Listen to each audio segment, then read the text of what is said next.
Buenas noches, estimados colegas. Bienvenidos al ciclo de charlas de análisis a los estados financieros bajo NIF. En primer lugar, gracias por asistir. Feliz año. Que este año sea lleno de mucho éxito, prosperidad y todas nuestros deseos se nos cumplan. En este momento yo voy a compartir pantalla.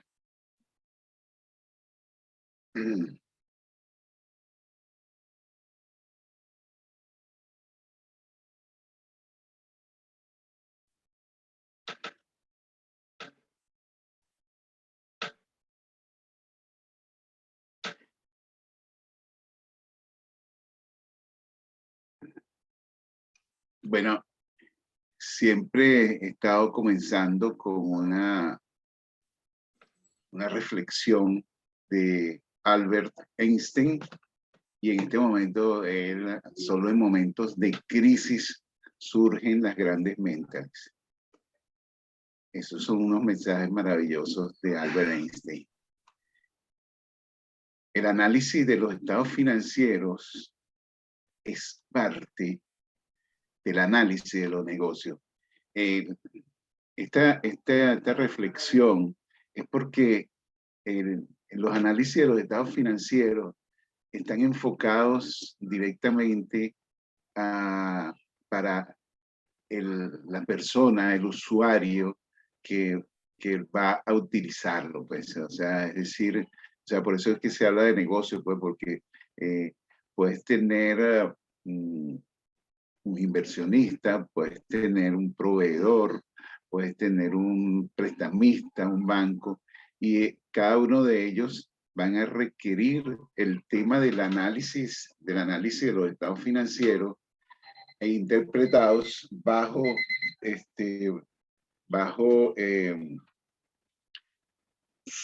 vamos a decir, sus especificaciones.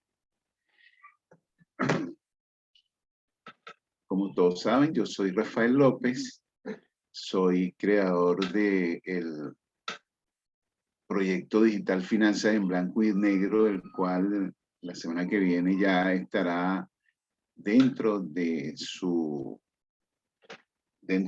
canal en YouTube. Vamos entonces a partir con el análisis e interpretación de los estados financieros bajo NIF.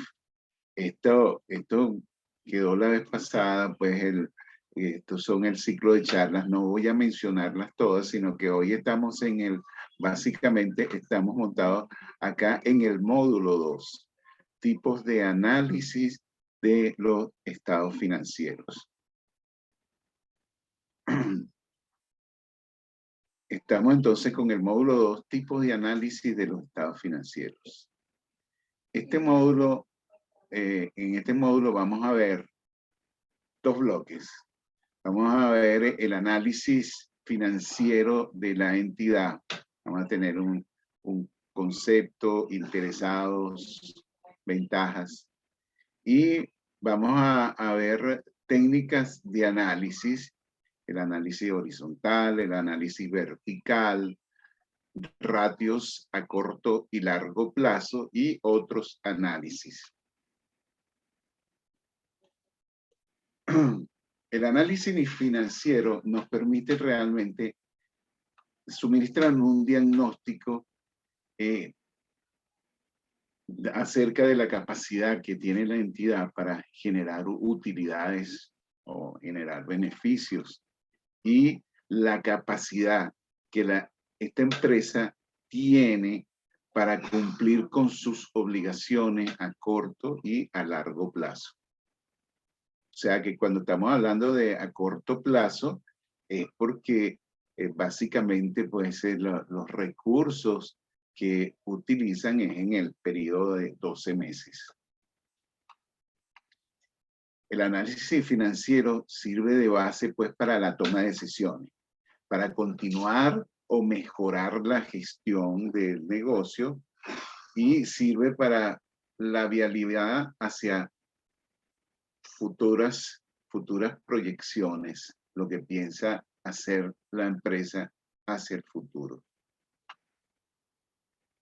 El análisis financiero, seguimos, resulta del estudio del análisis contable basado en la NIF. O sea, ya ustedes se acuerdan que en el módulo anterior siempre hablamos y siempre se va a salir este aspecto, porque el estudio del análisis contable no es necesario hacerlo, pues ya nosotros contamos con un modelo que lo encontramos en las normas de información financiera, ya sea en su versión plena o en su versión de la NIF para las pymes. Entonces, está desglosado verdaderamente ese análisis, que lo que el producto que sale ya es un producto que viene completamente segmentado y es un producto libre y disponible pues para hacer el análisis de los estados financieros. Y el análisis financiero requiere pues el tema de técnicas para diagnosticar situación y perspectivas de la entidad. O sea que nosotros, cuando estemos viendo ahora más adelante cuáles son los tipos de análisis o las técnicas que vamos a utilizar para analizar e interpretar los estados financieros, son técnicas que realmente son técnicas totalmente probadas. A lo mejor vamos a decir, ustedes conocen algunas, no todas se pueden transmitir, tampoco es bueno utilizar todas vamos a decir, estas técnicas, porque te pierde en el análisis y en la interpretación. Pero sí vamos a estar trabajando con las más importantes, con las que nos puedan estar suministrando pues la información necesaria.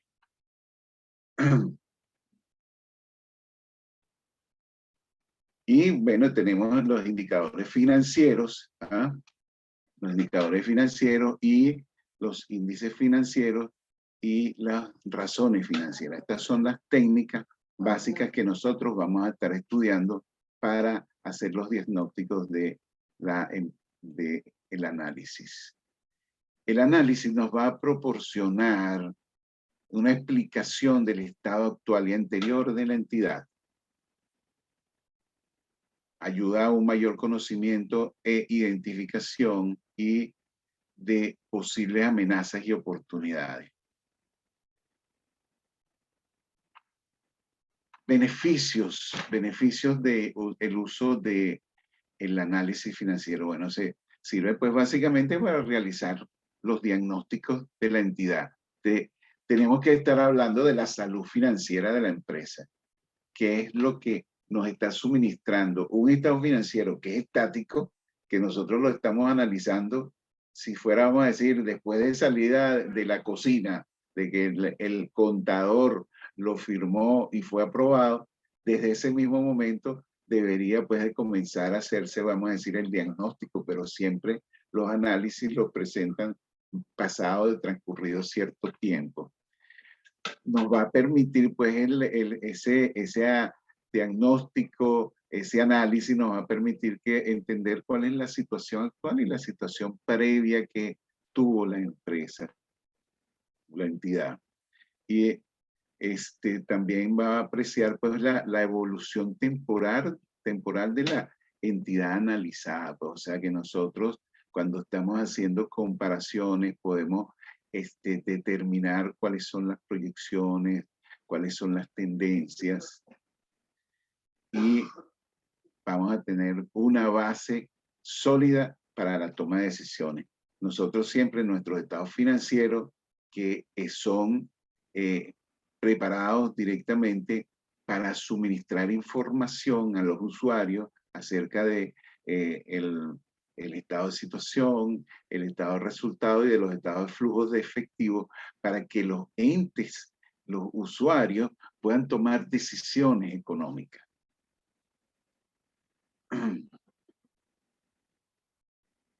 Todo esto se toma partiendo de los datos disponibles en los estados financieros, en los números. Acuérdense que nosotros hablamos al principio que los números que se encuentran en los estados financieros es la materia prima. Continuamos con el tema de los beneficios, pues sirve pues, para hacerle el seguimiento a la entidad y su vialidad durante el futuro venidero. Sirve para hacer comparaciones con otras entidades o sectores y algo importante para planificar objetivos. La información tal cual como la tenemos nosotros, partimos de lo que es el análisis contable, del propio análisis financiero y también de lo que vendría a ser, vamos a decir, las proyecciones, las expectativas de la propia empresa, las estrategias, y por eso dice, bueno, nos permite planificar los objetivos y elaborar unas proyecciones basadas en esos datos que son totalmente fiables. ¿Quiénes son los agentes interesados? Los agentes interesados, tenemos agentes interesados internos. Por ejemplo, en el caso departamentos financieros. ¿Cuáles serían estos departamentos financieros? Tenemos la parte de la gente de la contabilidad, administración, tesorería, control de gestión. Esos son los departamentos internos del área financiera, pero existen otros departamentos que son estratégicos y básicos, pues, que dirían que todos, pues, porque todos en realidad lo utilizan. Los departamentos de ventas, los departamentos de producción, ingeniería, logística, marketing, compras, recursos humanos, todos tienen interés en la información y porque cada uno de esos departamentos tiene una contribución directa hacia los estados financieros para que se conformen los estados financieros. O sea, el aporte que tiene cada uno de todos los departamentos es un porcentaje, bueno, de gasto, pues. Seguimos con el tema de los agentes interesados, pues, y también lo utilizan para tomar las propias decisiones establecidas y comparaciones, seguimiento y control. Los agentes interesados externos. ¿Quiénes son estos, los agentes externos? Ellos realizan operaciones directas con la empresa. ¿Quiénes son estos? Los proveedores, los bancos, los clientes, las entidades de crédito, los prestamistas. Ellos son esos agentes interesados. ¿Se acuerdan que les habría hablado del tema de los negocios? Potencialmente pudiesen realizarlas analistas, inversores, posibles futuros consumidores. Ellos utilizan el análisis de los estados financieros. También la gente de la administración pública, bueno, en cada uno de sus países tienen la institución financiera que trabaja con la parte tributaria. Por ejemplo, aquí en el caso de Venezuela es el CENIAT, y cada uno en los países donde estamos pues agrupados, cada uno tiene el nombre de sus instituciones y bueno, y exigen pues en algunos momentos los estados financieros presentados bajo algún requerimiento específico de esas instituciones. Otros agentes interesados, bueno, estos son personas pues que podrían ser, que están asociadas a otras actividades, por ejemplo, socios y accionistas.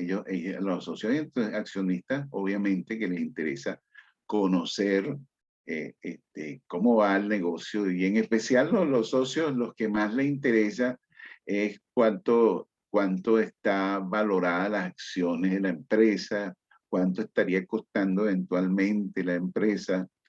Tienen los propios trabajadores, hay trabajadores que también les interesa porque conocer cómo va la situación de la empresa, y existen pues algunas asociaciones sindicales que eventualmente también podrían estar utilizando.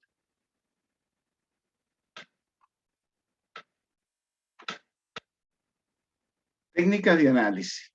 Vamos a hablar del análisis horizontal y vertical, índices a corto y largo plazo y otros análisis. Vamos a ver entonces el análisis horizontal. Bueno, el análisis horizontal es importante porque es confrontación de dos periodos o más periodos, ¿no? Donde hacen comparaciones a ver cómo ha ido, vamos a decir, creciendo, ha aumentado, ha disminuido, cuál es el impacto de las operaciones, de las actividades que tuvo la empresa. Y entonces cuando existen estas confrontaciones, se refiere pues a los ejercicios económicos completos, los años completos.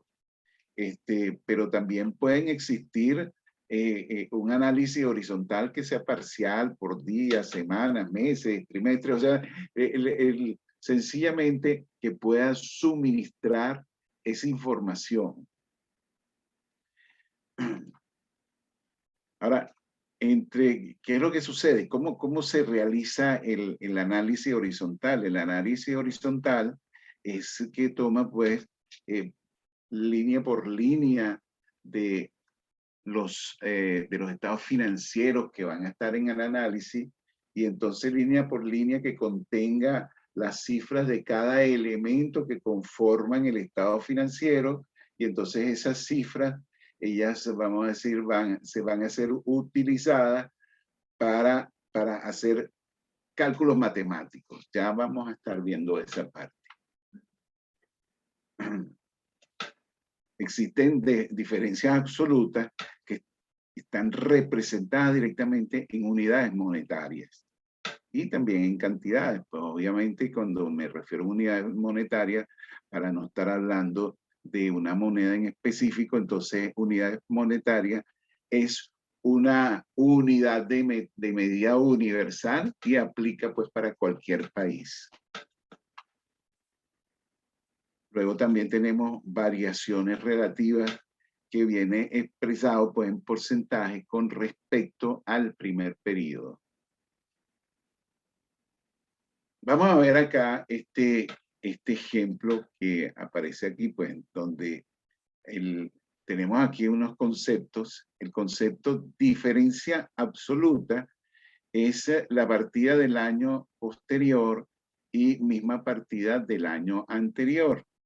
Y la variación relativa porcentual es igual a la diferencia absoluta entre años y partidas del año anterior multiplicado por 100. Veamos pues este estado de situación que está expresado en miles de unidades monetarias. ¿Ok? Y está totalmente resumido. El total del activo es la suma de los activos no corrientes y de los activos corrientes. Y el total del pasivo es la suma del patrimonio, pasivos no corrientes y pasivos corrientes. Entonces, básicamente, cómo funciona el tema del análisis. La parte de matemática es que se obtiene, en primer lugar, la diferencia absoluta es que van a restar las cifras del año 2021, se la van a restar a las cifras del año de 2020. Es decir, que 2021, en este caso que dice 375.660, la van a restar de 313.050 y eso arroja una cifra de más 610.000. Eso está expresado en miles de unidades monetarias, ¿no? Entonces, ese 610.000 es un incremento que hubo dentro de los activos corrientes. O sea, que en forma absoluta nos encontramos pues que existe un crecimiento de los activos corrientes, pero entonces tendríamos que irnos a el desglose de los activos no corrientes para ver en dónde está reflejado este incremento. Si ese incremento es producto de algo que fue programado o si es producto de cualquier partida que conforma los activos no corrientes. Del mismo modo, tenemos pues que los activos corrientes tienen el mismo procedimiento. Ellos tuvieron una disminución de 94.183 unidades, miles de unidades monetarias. Entonces, esta disminución puede ser producto que disminuyeron los inventarios, disminuyeron las cuentas por cobrar, cualquier activo que haya aportado una disminución, y puede ser una disminución que haya sido programada. De la misma manera sucede pues con las diferencias que se relacionan directamente en los pasivos, en donde vas a estar restando pues las cifras del año 2021 menos la cifra del año 2020. En este caso de la parte de los activos, entonces el resultado, si te está dando positivo, es una disminución, y si te está dando negativo, es un aumento. O sea, esa es la única variación e interpretación que puede hacer. Luego, lo que vendría a ser acá en la parte de la variación relativa, la parte de la variación relativa la tenemos aquí expresada en porcentaje, que no es nada más que decir pues que esta diferencia absoluta que nosotros tenemos acá la dividimos entre la cifra que conforma activos no corrientes del año 2020.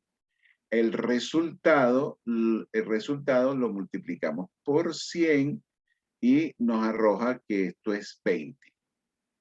¿Ok? Esto es 20, que quiere decir que está automáticamente en porcentaje.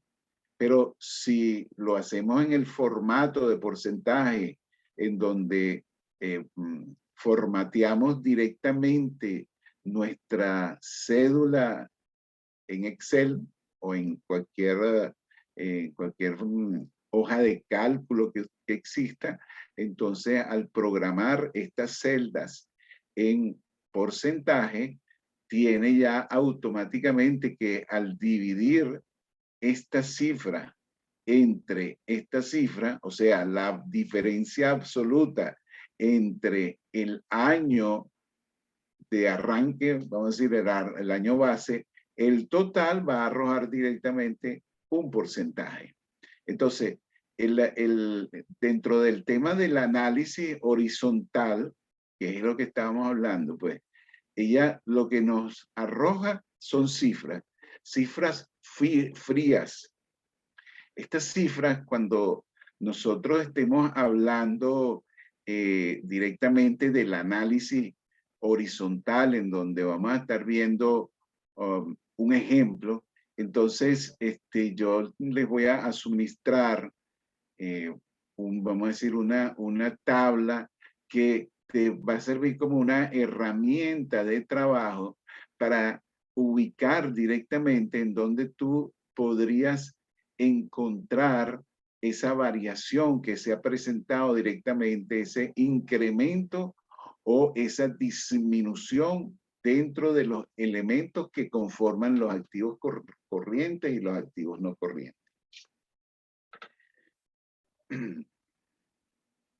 Continuando, tenemos entonces que tras este análisis, ¿qué sucede? Pues se puede dar un paso más en la investigación, que es lo que les estaba comentando, pues, que esa investigación vamos a llegar hasta el desglose de cada uno de los elementos que conforman los activos corrientes y los activos no corrientes, los pasivos corrientes y los pasivos no corrientes. vamos a encontrar y ubicar dentro de cada uno de esos elementos, vamos a encontrar cuál ha sido la variación, cuál ha sido el impacto, por qué creció, por qué disminuyó.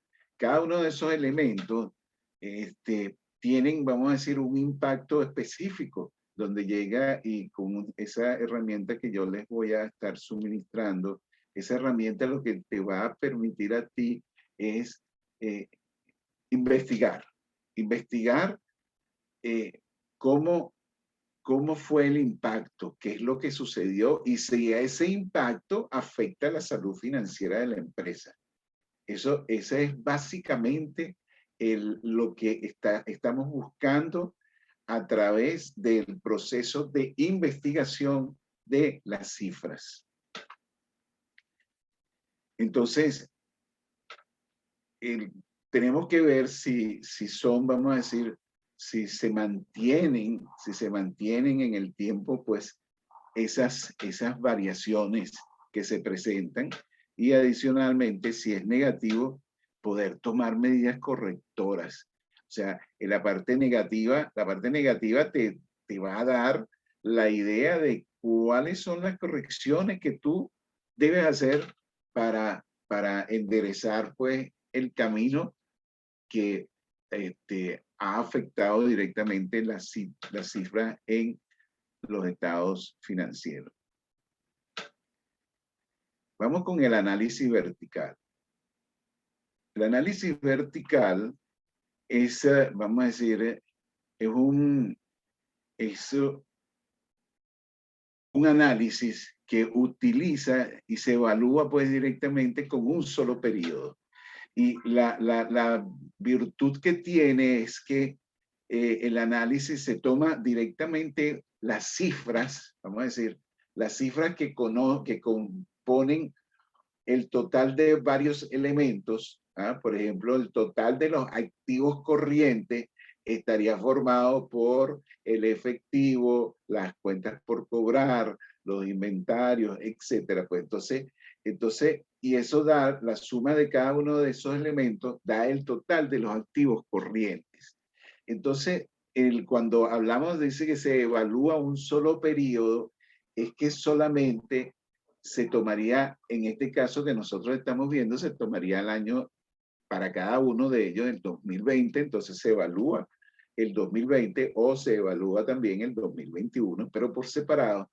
Y solamente la información que vas a obtener es de ese año, cómo está distribuida, compartida, vamos a decir, ese total de los activos corrientes. Y normalmente la toman en función de 100 y en función de forma porcentual. Entonces, me va a permitir leer acá que dice, permite conocer el peso porcentual de cada partida en un periodo de tiempo. O sea que esa partida, lo que estás haciendo es que sacas el peso específico, el valor de cada uno de esos elementos contra el total de ese grupo de elementos. Indica la composición de las partidas dentro de los distintos estados financieros. O sea que cada grupo de elementos tienes como para hacer el análisis vertical. Y no solamente funciona para el estado de situación o el estado de resultado. El análisis vertical se puede aplicar para cualquier tipo de estados. Por ejemplo, el estado de flujos de efectivos. Aquí se utiliza, pues entonces, como le dije, una rúbrica como cifra base en referencia a base 100. Y se compara con otras partidas de naturaleza distinta. El análisis vertical se evalúa con un solo periodo también, y es el análisis sobre un mismo periodo, un mismo año, o sea, no nos vamos con otro. Se utiliza comúnmente en la cuenta de resultados como en el estado de situación. aunque también hay análisis mixtos. El tema del análisis mixto es muy interesante. Hay un inversionista que es multimillonario, que él es Warren Buffett. Él, su nuera se casó con su hijo y entonces ella escribió junto con otro analista, escribió un libro acerca de el análisis de los estados financieros, que es la base que tomó directamente Warren Buffett. Y este análisis que toma, vamos a decir, él evalúa, pues, cómo puede identificar una compañía excepcional con una ventaja competitiva. Estoy leyéndola en la otra computadora. Y cómo se asignaría el valor a una compañía con una ventaja competitiva duradera. Yo les recomiendo que ustedes lean este libro, porque esa es una herramienta de trabajo. Es decir, ¿qué es lo que quiere decir la parte mixta? Que nosotros estamos evaluando, vamos a irnos al estado de resultados. Si nosotros estamos evaluando el estado de resultados, tenemos los ingresos, los costos de venta, entonces tenemos el margen bruto. Entonces, ese margen bruto es un porcentaje sobre las ventas. Entonces, pero nos ha dado el margen bruto de ese año. Pero la parte mixta es que nosotros podemos tomar 5 años atrás y hacemos la misma evaluación de ese margen bruto, de la misma forma como se hizo en el año que evaluamos, y entonces vamos a encontrar cuál es la tendencia o cuál es el comportamiento que ha existido con respecto vamos a decir, a esa partida o a ese elemento de margen bruto, a ese resultado. Básicamente, pues, el señor Warren Buffett, él utilizó esa herramienta para él hacerse millonario, pero eso no indica que nosotros también podamos determinar dentro del análisis e interpretación de los estados financieros, aplicar dentro del análisis vertical ese aporte que nos ha dejado pues directamente lo que hace el señor Warren Buffett. Entonces, por eso que les decía, bueno, que al incluir más periodos, de ahí analizar su evolución. O sea, sencillamente se ha crecido, se ha mantenido, porque él maneja el tema de ventaja competitiva, y es lo que le ha permitido decir, bueno, yo creo que esta empresa tiene una ventaja competitiva por este concepto. Y entonces él va analizando dentro de todos los capítulos que tienen en ese libro, él va analizando directamente cómo es la evaluación, pero siempre utilizando el análisis vertical.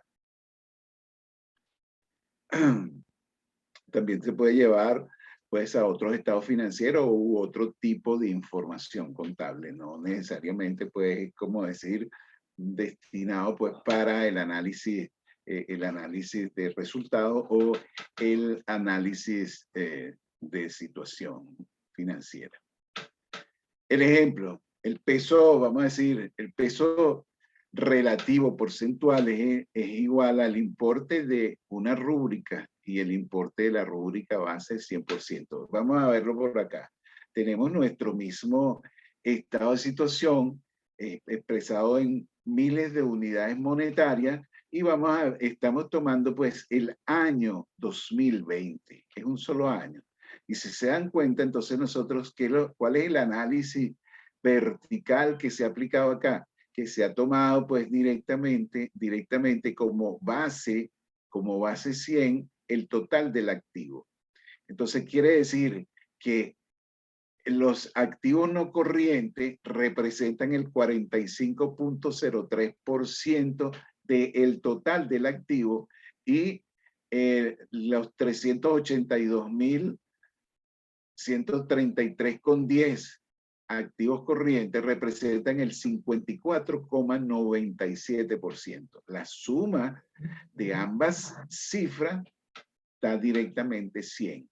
Y entonces, bueno, aquí básicamente es en forma análoga la misma explicación de lo que de cómo se obtuvo este cálculo, y este cálculo directamente del peso relativo es el que genera directamente la hoja de cálculo.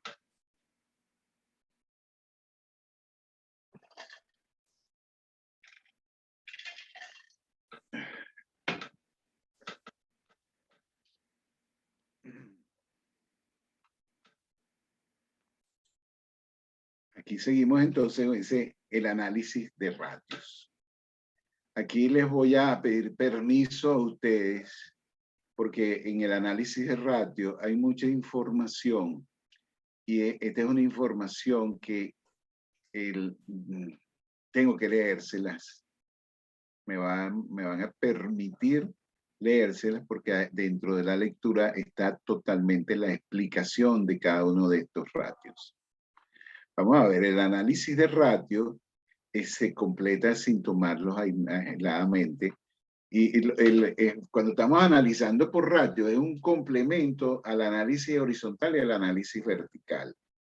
Y entonces, estos análisis de ratio, los ratios que nosotros vamos a estar viendo acá, son los más importantes, los más interesantes, los que te dan en forma inmediata respuesta a el análisis de interpretación de los estados financieros. Existen miles de ratios que se pueden utilizar, y entonces lo que se escoge, pues, lo que son mejores.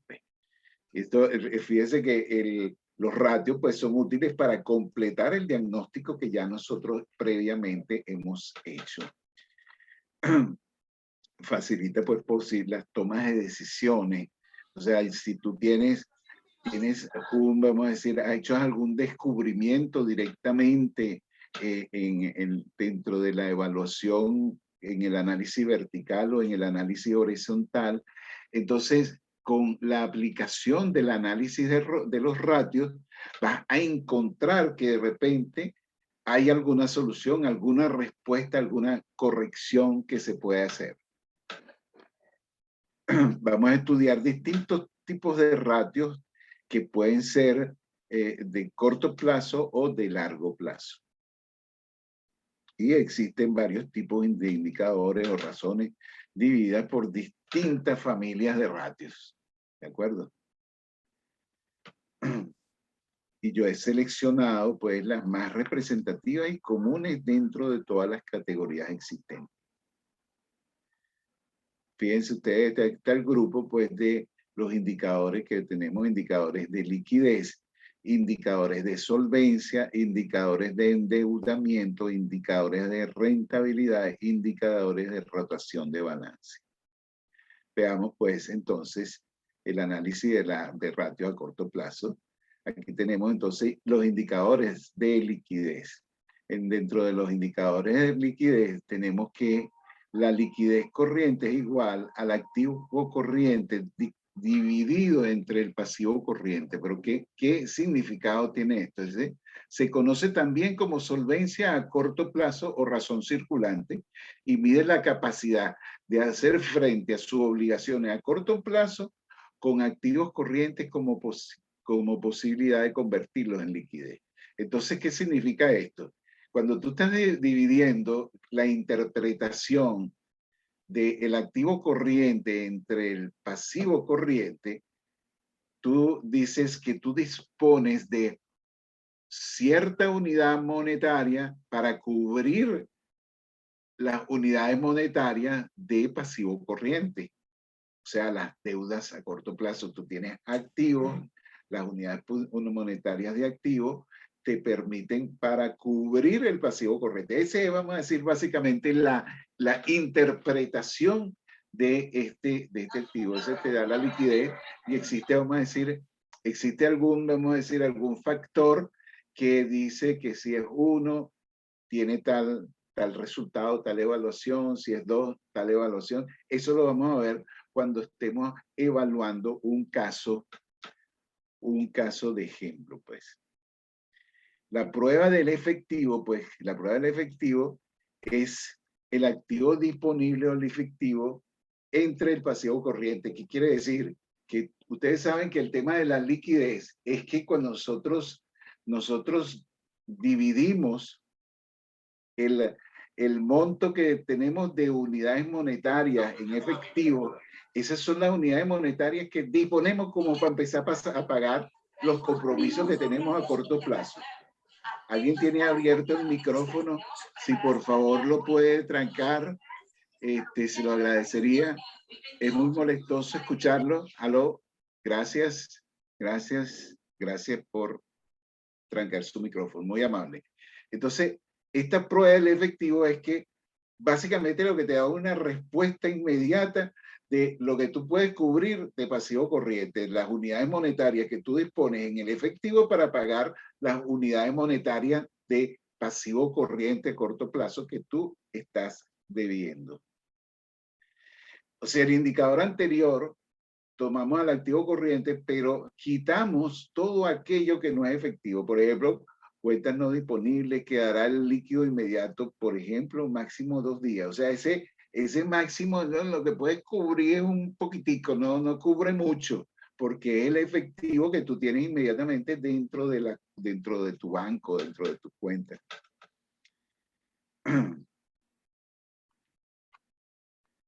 Continuamos con los indicadores de liquidez, la prueba del ácido. La prueba del ácido dice también conocida como prueba del ácido inventario o prueba de liquidez. Muestra la posible recuperación de la liquidez para hacer frente a sus obligaciones de pago sin tener que hacer realizable su existencia. A diferencia de la razón de liquidez corriente, quita esta partida de inventario, ya que es menos líquida que el resto de los activos corrientes. Por ello, se calcularía como el cociente del activo corriente menos la cifra de inventario con la que quedaría el realizable cierto y disponible. Y todo ello dividido entre el pasivo corriente. ¿Qué quiere decir? Que entonces tú tienes tus activos corrientes y para aplicar la prueba del ácido, agarras lo que es el elemento, la cifra que conforman el elemento inventario y lo restas para poder dividir, lo restas de los activos corrientes para poder dividir ese resultado entre el pasivo corriente. Entonces, esa es la prueba del ácido, porque te va a decir verdaderamente lo que tú puedes pagar, porque tienes el efectivo lo tienes en forma inmediata y las cuentas por cobrar, en teoría, las tienes para cobrarlas dentro de periodos cortos, 30, 60, 90 días, en teoría. Y las partidas de inventario vamos a decir, es unas partidas que si tienes la expectativa de venderla en X periodo, pero eso es una expectativa, no es una cosa que va a suceder, mientras que tú tienes en tu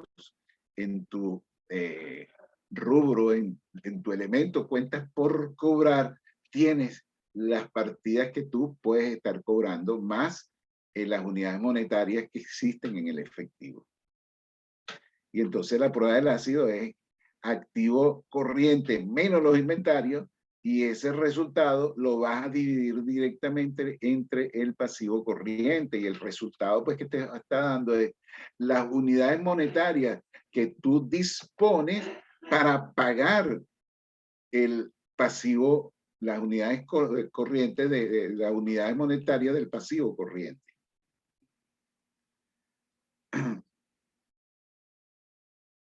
El fondo de maniobra. El fondo de maniobra es una partida bastante interesante. El fondo de maniobra o capital de trabajo, working capital en inglés, se calcula como la diferencia del activo corriente menos el pasivo corriente. Se emplea para conocer la estructura patrimonial de una entidad.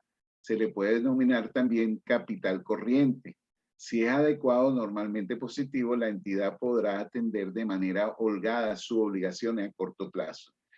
Esta partida, ¿qué es lo que quiere decir? Cuando nosotros tomamos un estado financiero, y entonces agarramos ese estado financiero y aplicamos la diferencia entre el activo corriente menos el pasivo corriente, y ese resultado que nos está dando se denomina el fondo de maniobra, pero ese fondo de maniobra en realidad es las necesidades que tiene la empresa para poder cubrir sus operaciones. Por eso es working capital o capital de trabajo, pues, o fondo de maniobra, porque ese es el dinero que tú estás necesitando para cubrir eso. Pero entonces cuando tú calculas esta parte, entonces entra en juego el tema de dónde van a salir los recursos. Aquí está la formulita, pues que el fondo de maniobra es igual al activo corriente menos el pasivo corriente.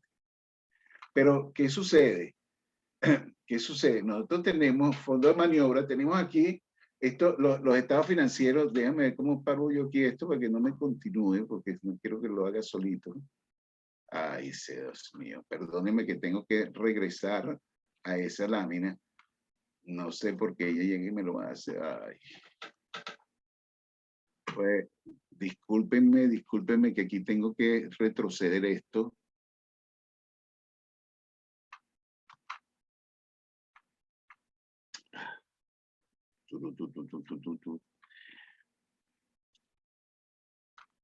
Entonces, mire, ¿qué es lo que sucede aquí? Que nosotros tenemos el activo, el lado del activo, tenemos activo corriente y el activo no corriente. Y en el lado pasivo tenemos nuestro pasivo corriente, pasivo no corriente y el patrimonio. Y cuando tú ves el activo corriente menos el pasivo corriente, en el centro nos está dando acá el fondo de maniobra. Esa es la diferencia. Entonces, en el activo corriente, ¿qué necesita financiar? ¿Qué necesitamos financiar? Necesitamos financiar la caja, las cuentas por cobrar. Necesitamos invertir en inventario y a su vez necesitamos hacer inversiones no corrientes. Y entonces, ¿pero de dónde vamos a sacar esos recursos? Parte de los recursos que estamos requiriendo que provienen de ese fondo de maniobra, esa parte, vamos a tener una parte que va a ser de recursos espontáneos, que son nuestros proveedores, que nos dan un financiamiento muy corto, vamos a decir, te doy una semana para que pague, te doy 2 días, 5 días, etcétera. O sea, ese es vamos a decir, un financiamiento de recursos espontáneos. Pero aquella parte que no tenemos nosotros para cubrir, la tenemos que cubrir con pasivos no corrientes. Entonces vamos a hablar aquí los indicadores de solvencia. Los indicadores de solvencia que se muestra la razón de la entidad frente a sus obligaciones totales a corto y a largo plazo, tomando todo el financiamiento ajeno en el denominador y contrastándola contra el total de los activos. Podemos llegar a ratios de solvencia total a menos y más de 12 meses. A estos indicadores de solvencia a veces se les conoce también como ratios de garantía. O sea, quiere decir pues que usted cuando agarras y generas la fórmula que dice al activo total. El activo total tú lo divides entre el pasivo corriente más el pasivo no corriente. O sea que esa es la deuda. Y entonces, ¿cuál es el índice que va a surgir aquí? El resultado es que existen tantas unidades monetarias de activo total con respecto a las deudas de terceros, porque las deudas de terceros están dentro de esas cuentas que son el pasivo corriente y el pasivo no corriente.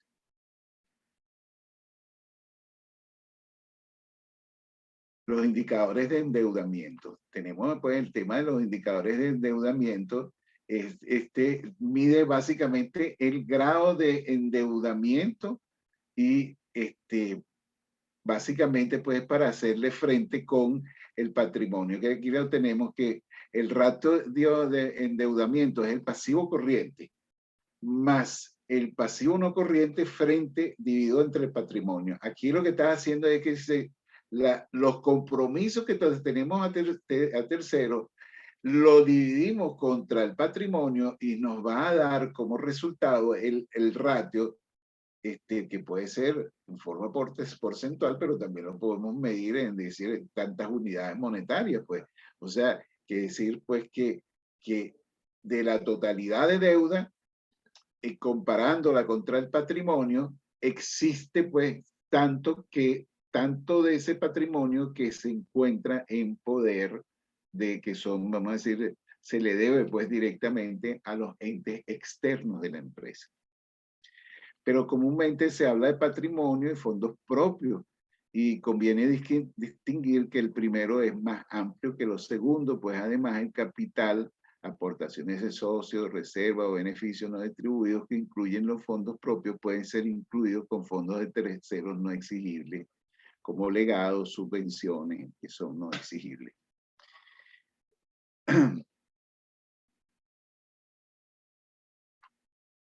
Podríamos pues referirnos también al ratio de endeudamiento a corto o largo plazo, eligiendo el cociente, ¿no? Vamos a decir, nosotros tenemos que nuestra fórmula sería pues que el ratio de endeudamiento a corto plazo es el pasivo corriente dividido entre el patrimonio.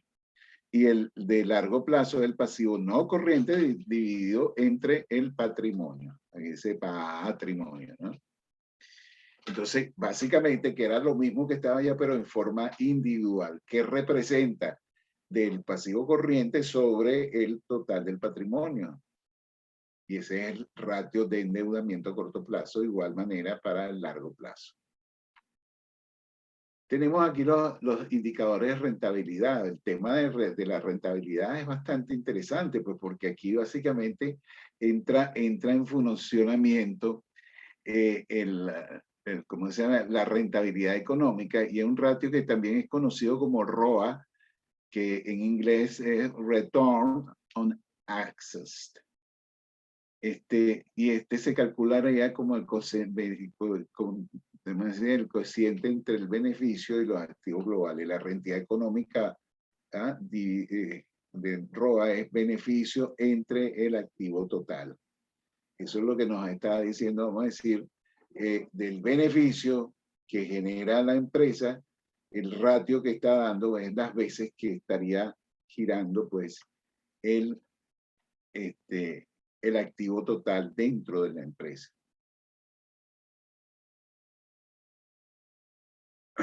También hay distintos niveles de ratios. Aquí hablan acerca de el beneficio antes del impuesto, pues que básicamente que podría ser el BAI, que es beneficio antes de impuestos de intereses, el EBITDA, que es Earning Before Interest, Taxes, Depreciation and Amortization, que es beneficio antes de intereses, impuestos, depreciaciones y amortizaciones. Vamos a decir, esta nomenclatura tiene diferentes, vamos a decir, diferentes interpretaciones dentro de los entendidos de los estados financieros y de los escritores de información financiera.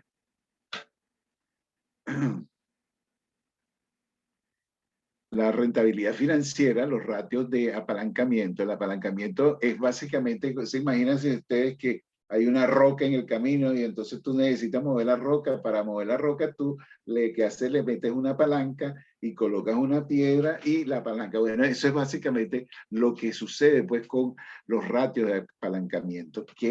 ¿Cuál es el empuje que habría que darle pues a la empresa, a la entidad, pues para mejorar el tema de la rentabilidad financiera? El apalancamiento es igual al activo total entre el patrimonio. O sea que básicamente de ese activo, de la totalidad del activo, cuánto está, vamos a decir, cuánto está representado dentro del patrimonio. Y eso nos daría, vamos a decir, vamos a decir, unas veces de circulación del activo. El apalancamiento muestra una inversión en activos que puede ser mayor a la cantidad existente de fondos propios, en términos ampliados de patrimonio neto, para que compense y financiarse con recursos ajenos. La rentabilidad económica obtenida debería ser superior al costo de dicho financiamiento. O sea, ¿se acuerdan que cuando hablamos en el módulo 1, cuando hablamos en el módulo 1 y dijimos, pues estamos formando la compañía, y entonces entras con tu aporte de capital, y ese aporte de capital tú lo vas a convertir tienes dos opciones: puedes convertirlo en una planta o parte de la planta, o puedes convertirlo en productos terminados, pues que compras directamente ya productos terminados, y eso ese es el recurso que tú estás utilizando para que tu dinero, vamos a decir, esa inversión que tú estás haciendo y que conforma parte de los activos totales, te comience a generar los fondos, porque esa es la idea, que las inversiones que tú estás haciendo, ella te va a, vamos a decir, va a estar dentro de la circulación del ciclo del dinero para generar beneficios, utilidades. Seguimos pues con los indicadores de rentabilidad. Tenemos el retorno sobre los equipos, que es básicamente esto que yo les estaba diciendo, pues que aquí te dice que cuanto mayor sea el ratio, mejor aprovechados estarán los recursos. Pues que el retorno sobre el equity es el beneficio entre el patrimonio. Entonces, básicamente es eso, pues, que el mejor aprovechamiento de los recursos. Por eso es que cuando se hace la definición vamos a decir, de los elementos que conforman los estados financieros, se tiene que estar bien claro cuáles son aquellos activos que van a estar generando recursos. Los que no van a generar utilidad tienen que estar fuera del activo corriente. De rotación de balance, aquí entraría, vamos a decir, el tema de rotación de los activos totales, ¿no? Los indicadores de activos reflejan la eficiencia de una entidad respecto a la relación del uso que le da a los activos y las ventas que esto puede generar. Entonces, básicamente es la misma información, pues. O sea que la rotación es las ventas dividido entre el activo total, es las veces que rota ese activo por producto de las ventas. Es simplemente una rotación dentro de las cifras, pues, que te permiten evaluar la información. Otra de las partidas importantes dentro de la rotación son las cuentas por cobrar, pues. Básicamente la rotación de las cuentas por cobrar viene dado, pues, porque utilizas las ventas, y entonces cuando te dice, bueno, divides en las ventas, la divides entre las cuentas por cobrar, y entonces te está diciendo las ventas, la cantidad de veces que pasa o circulan las cuentas dentro de por producto de las ventas. Pero cuando nosotros necesitamos saber cuánta es la rotación, el número de veces, o cuántos días disponemos de las cuentas por cobrar, entonces se invierte esta información, y la rotación de las cuentas a cobrar viene dada por esta fórmula que es las cuentas por cobrar, se la divide directamente entre las ventas y lo multiplica por 360. El tema de la multiplicación por 360 es una cuestión que es por conveniencia, pues, o sea, teóricamente todo se maneja que si 30 días contiene un mes, y entonces multiplica los 30 días, lo multiplica por los 12 meses, y entonces te está dando el uso de los 360. Y por eso cuando tú sacas el índice de la rotación de las cuentas por cobrar, lo que te está arrojando directamente es que la cantidad de días que tú tienes en la calle. O sea, 30, 60, 90 días, más de 90 días. De la misma forma, entonces tenemos la rotación de los inventarios. La rotación de los inventarios también viene dado directamente por el costo de las ventas y lo divide directamente entre los inventarios. Aquí vamos a entrar un momentico con una pequeña reflexión que ¿qué es lo que no está mostrando directamente los estados financieros? Pues el análisis económico financiero contable tiene algunas limitaciones, solo muestra una valoración monetaria, no incluye información cualitativa. A veces se puede caer en excesos simplificando. Muestra el costo histórico frente a valor mercado razonable. En muchas ocasiones puede tener activos intangibles que no ha adquirido a título oneroso y no se muestran en el balance, como es la marca, el goodwill, el know-how. Eso no está incluido dentro de los balances. Y otros tipos de análisis, básicamente, los tenemos pues por los análisis presupuestarios, que son aquellos que son los análisis prospectivos, que provienen directamente pues del análisis contable, del análisis financiero y de las proyecciones y estrategias que vaya a establecer la compañía, y esas proyecciones entonces genera pues directamente los presupuestos, y los presupuestos no es nada más que reflejar a través de los cálculos lo que es la parte operativa en forma de proyecciones de lo que es la actividad de la parte operativa de cada negocio. El análisis del punto de equilibrio es una parte importante, pues porque básicamente te va a permitir determinar el break-even, en donde tú tienes el punto de corte, en donde tienes el momento en donde los ingresos y los costos y gastos se equiparan directamente con los ingresos y te da cero. Y cualquier operación de venta que surja a partir de ahí en adelante, ya empieza la compañía a tener beneficio.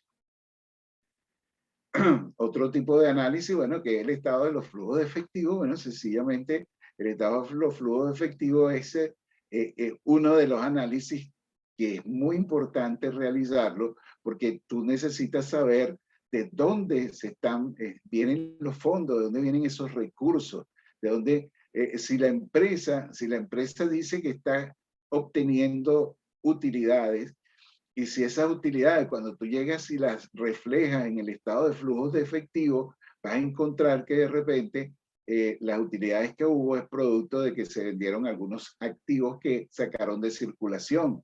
Entonces quiere decir que tu negocio no es vender activos, sino vender X productos. Entonces, esa operación que se ha realizado, ese resultado de la empresa, esa generación de efectivo, no es directamente producto de las operaciones, sino que es directamente producto de inversión. Entonces, ya para eso el CPA Víctor Parrales ya le está hablando directamente de lo que es los análisis de los flujos de efectivo. El listado de los flujos del informe de gestión nos permite pues involucrarnos directamente en el contexto del mercado, y que explican muchas más estrategias empresariales en donde se encuentra pues directamente involucrada la empresa, y que no es solamente hablando pues del aspecto financiero. Bueno, la conclusión más importante que existe es que los estados financieros constituyen el pilar para la toma de decisiones económicas. No hay otra conclusión adicional. Cualquier cosa que se quiera agregar para lo que vendría a ser el análisis e interpretación de los estados financieros está contemplado dentro de este concepto.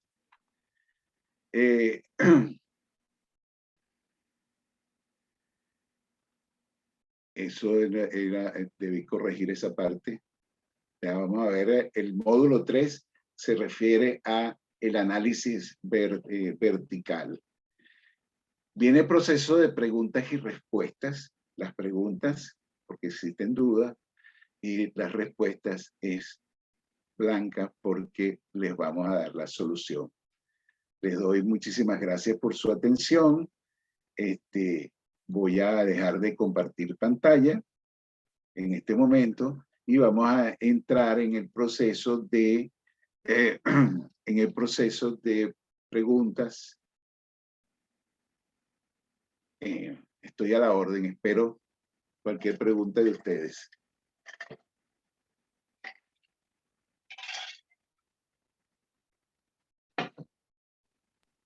Buenas noches, profe, ¿me escucha?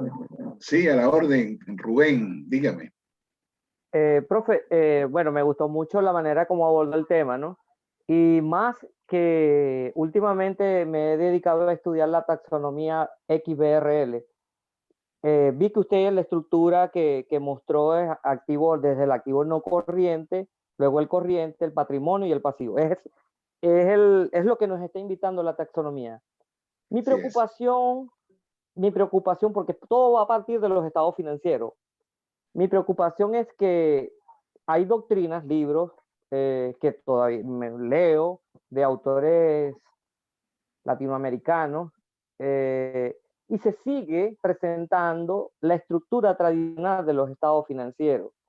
Si las NIC nos están invitando con esa taxonomía, ¿por qué en Latinoamérica se sigue trabajando de la manera tradicional para presentar? Porque todo va a partir de ahí para analizar los estados financieros. Bueno, Rubén, está muy interesante tu pregunta, ¿no?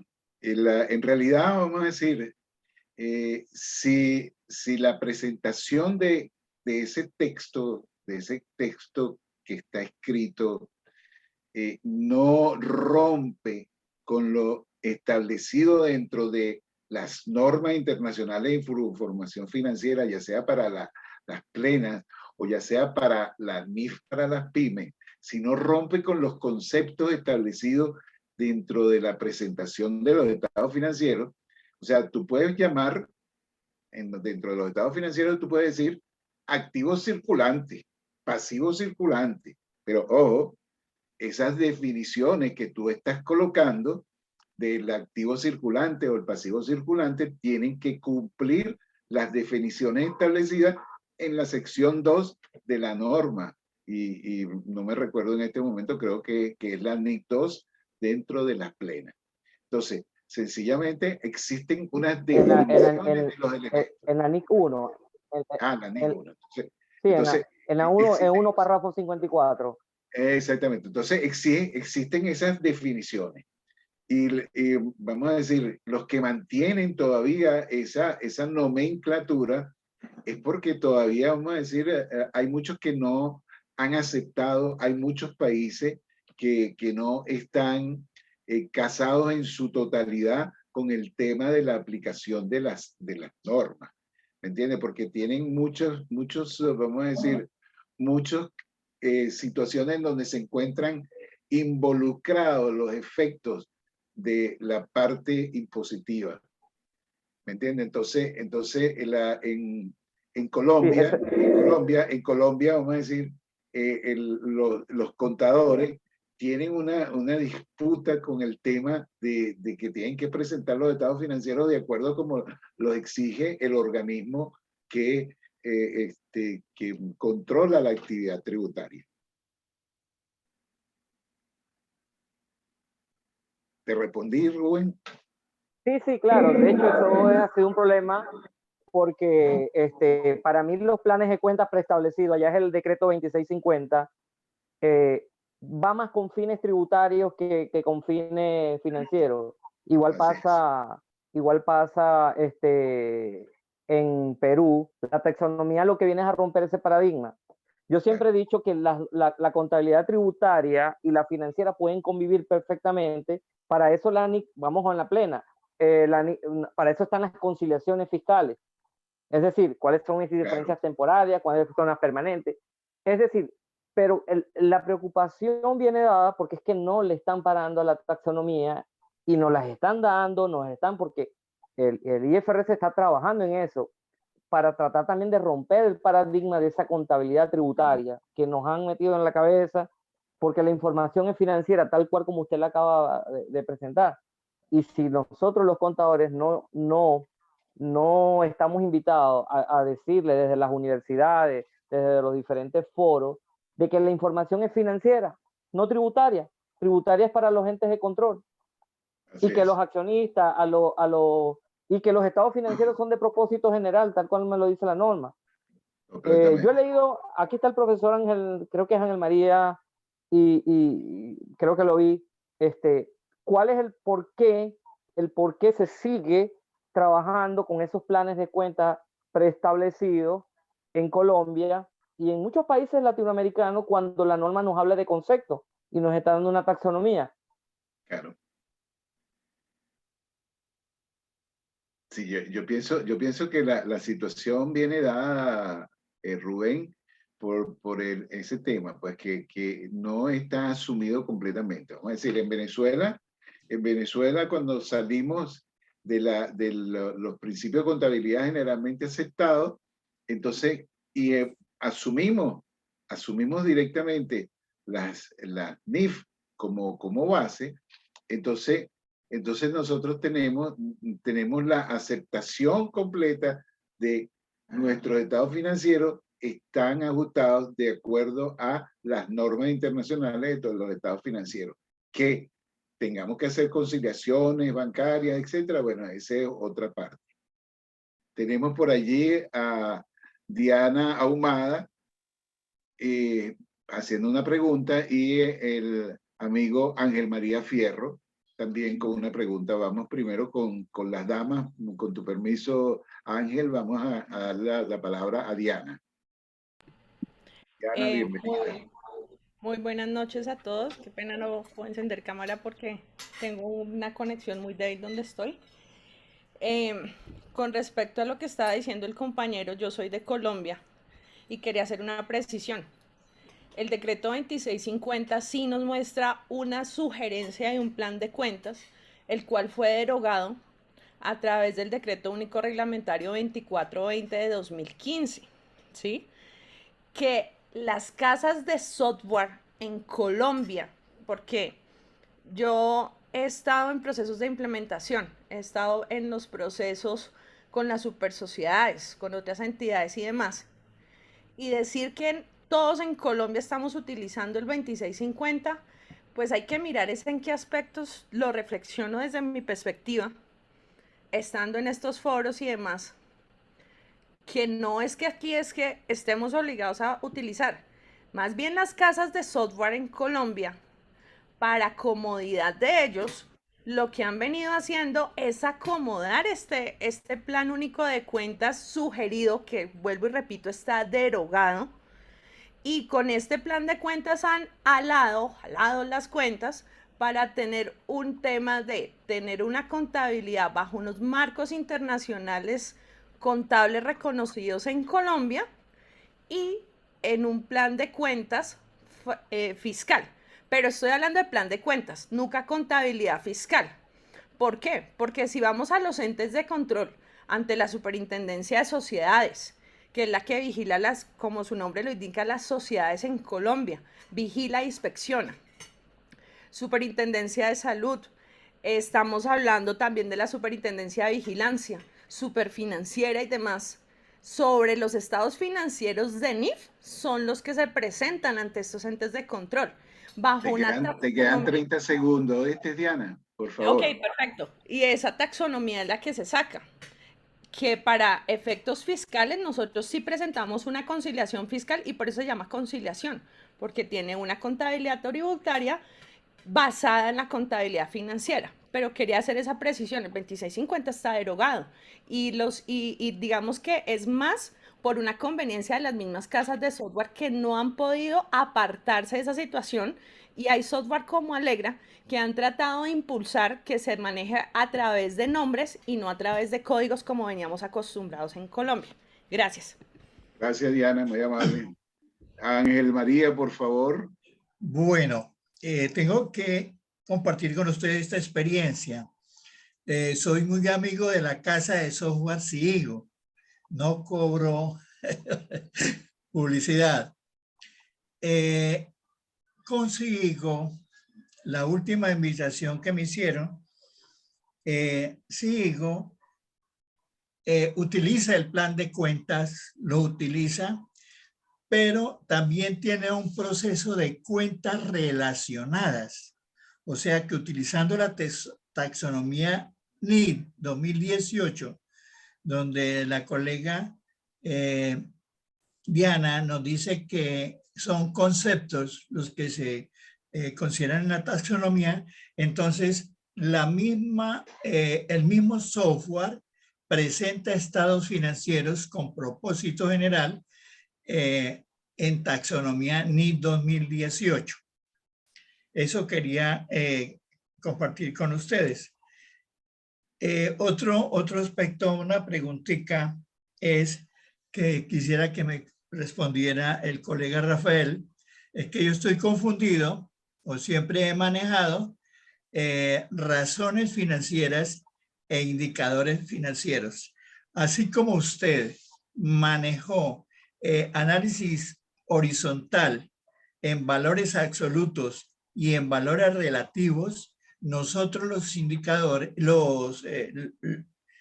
ese análisis también se maneja en valores absolutos, que son las razones financieras. Y los valores relativos son indicadores. Eso quería que me colaborara con ese concepto. Sí, bueno, básicamente yo creo que el tema de la confusión está cuando yo estaba hablando de identificando qué es lo que el resultado que estaba dando. O sea, porque porque estamos hablando de una cifra matemática. Entonces, esa cifra matemática es un porcentaje sobre el total, ¿no? Que representa lo que se encuentra en el numerador con respecto a lo que está en el denominador. Y entonces, como estamos hablando de unidades monetarias, estamos hablando del aspecto de la liquidez, eso significa la disponibilidad de unidades monetarias con respecto a las deudas que tienes, pero también puede representar un valor único. Es decir, bueno, si te da 1, es tanto, si te da 2, es tanto la identificación. O sea que tú puedes tener esa dualidad de la información. No necesariamente es una cosa taxativa o tal cual como tú lo planteaste para todos. Para cada uno de los índices existe su nomenclatura, cómo se lee, cómo se interpreta. Gracias, maestro. A la orden. El CPA Víctor Parrales tiene una pregunta. Bien, Rafael, más que una pregunta, una reflexión. Hace años, bueno, hace años no muy atrás, estoy hablando de hace 2 años y tal vez en la actualidad todavía lamentablemente se sigue cometiendo el error. Habían colegas que utilizaban el elemento financiero o la cuenta contable, gastos no deducibles. Entonces, en mis charlas, yo les manifestaba que esta pseudo cuenta no existe y no debe estar dentro de los planes de cuenta, porque es un error. Es un error al momento de registrar un tema fiscal y confundirlo con un tema financiero. Lo mismo ocurre en la presentación de los estados financieros. Sigo escuchando el concepto de contabilidad tributaria o contabilidad financiera. No existe el tema de contabilidad tributaria. Que deseamos dar un tratamiento tributario a ciertas operaciones, esa es otra cosa. Que dentro de la información financiera van a haber eventos fiscales por registrar, por reconocer, sí, va a haber. La misma norma NIF lo permite, el registro del IVA, el registro del impuesto a las ganancias, etc. Ahora, la presentación de los estados financieros, las NIF, sea la NIF completa o sea para la NIF para las pymes, no presenta un formato rígido o fijo de la presentación de los estados financieros. Por tal motivo, la norma NIC 1, presentación de estados financieros, indica claramente que usted va a utilizar el formato o el grado de liquidez de menor a mayor. Usted lo puede aplicar, le da la libertad de hacerlo. En este caso, el párrafo número 56. En este caso de la NIC 1.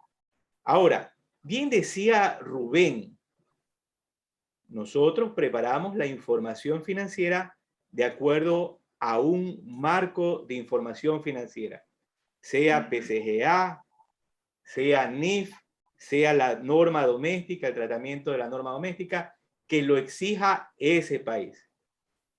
En este caso, para algunos países o para ciertos países de nuestra América, la exigencia es la aplicación de la norma internacional de información financiera.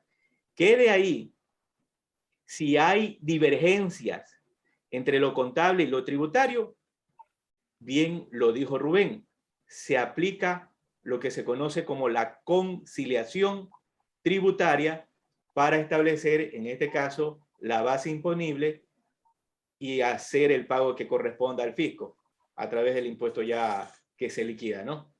Pero sí debemos tener claro los conceptos que es donde se parte. ¿Qué es la contabilidad? ¿Para qué sirve? ¿Cuál es su fin? Bien, esa era mi reflexión. Muchas gracias, Víctor. ¿Existe alguna otra pregunta?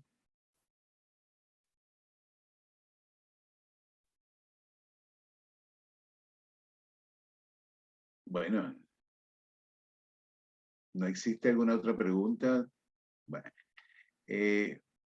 tenemos pues que para el cierre de cada evento existe pues el tema de hacer una reflexión acerca de lo que se ha planteado. Y aquí vamos a decir, directamente a escoger a alguien al azar, y la persona que voy a escoger es al amigo Rubén.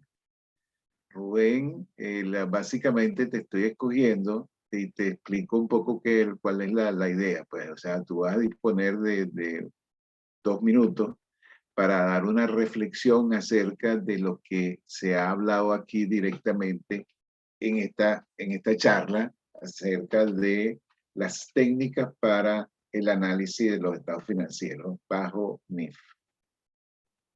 El micrófono es tuyo, Rubén. Bueno, buenas noches. Haciendo un pequeño resumen de lo que usted acaba de mostrar, lo que nos muestra es que la información financiera está allí y que nosotros los contadores ya no somos tenedores de libros, debemos analizar esa información financiera con los diferentes indicadores o las diferentes técnicas de análisis, bien sea horizontal o vertical, y tomar las decisiones a tiempo. Es decir, para llevar a buen término todo lo que es la gestión financiera de la organización. Los indicadores nos invitan a eso. No podemos esperar que termine un periodo para tomar decisiones. Debemos hacer seguimiento. No sé, quedará a criterio de la gerencia los análisis en cuanto a su periodicidad para llevar como le dije, a puerto seguro la organización. ¿Por qué? Porque los tiempos que estamos viviendo en esta época de pandemia es de incertidumbre y tenemos que estar viendo cómo está el comportamiento bien sea de las ventas, de las cuentas por cobrar, de cómo se está moviendo el inventario, los días de inventario, el nivel de endeudamiento, y pare de contar. Eso era lo que quería compartir con ustedes. Muchas gracias, Rubén. A todos les doy muchísimas gracias por haber participado en este evento Y bueno, y como es el despido de costumbre, a la cuenta de 3 nos despedimos y ya se cierra este evento. 1, 2 y 3. Bye.